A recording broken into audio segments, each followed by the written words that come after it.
دعوة كريمة من أولاد خروف قبيلة اللحامي، ابن عم العريس وصديق الغالي علي فرنش اللحامي. ماشي وقف الطاش ماشي ملحة خلاص يا اسماعيل.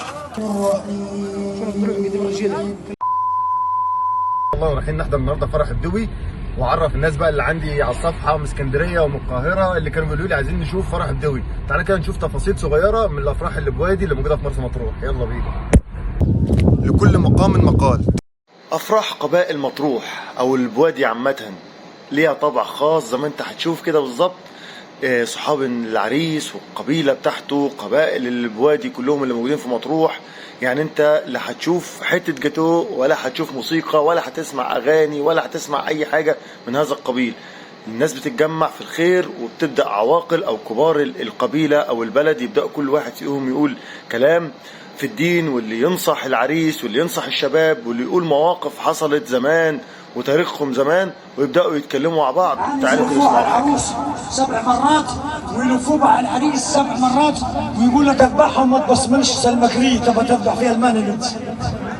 مجدك لي تذبح فيها المال، تذبح فيها الابليس على طول. احنا نطوفوا 7 مرات على الكعبه، كانوا يطوفوا على الراجل 7 مرات وعلى الولي ويقول لك اذبحها ولا ما تبصمنش تبغى تذبح فيها المال، تبقى في الطيس. الرحمن الرحيم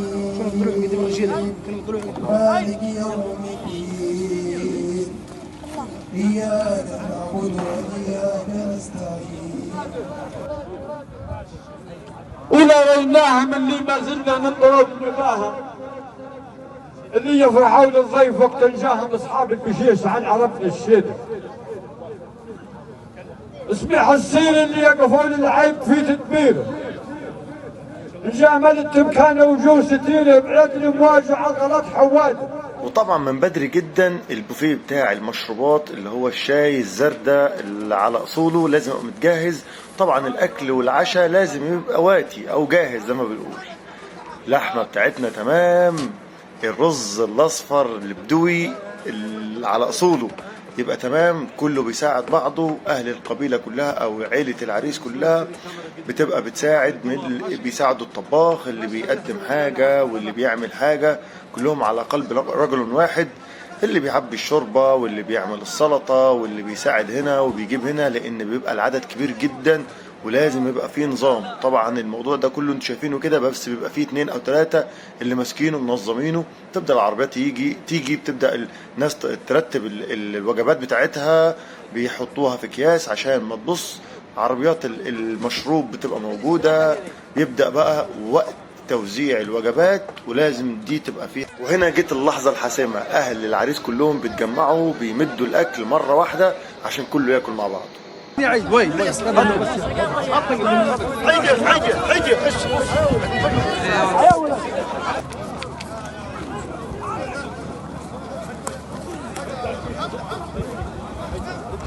وطبعا بعد العشوة التمام والرز الاصفر اللي شفتوه كان لازم كوبايه شاي الزردة.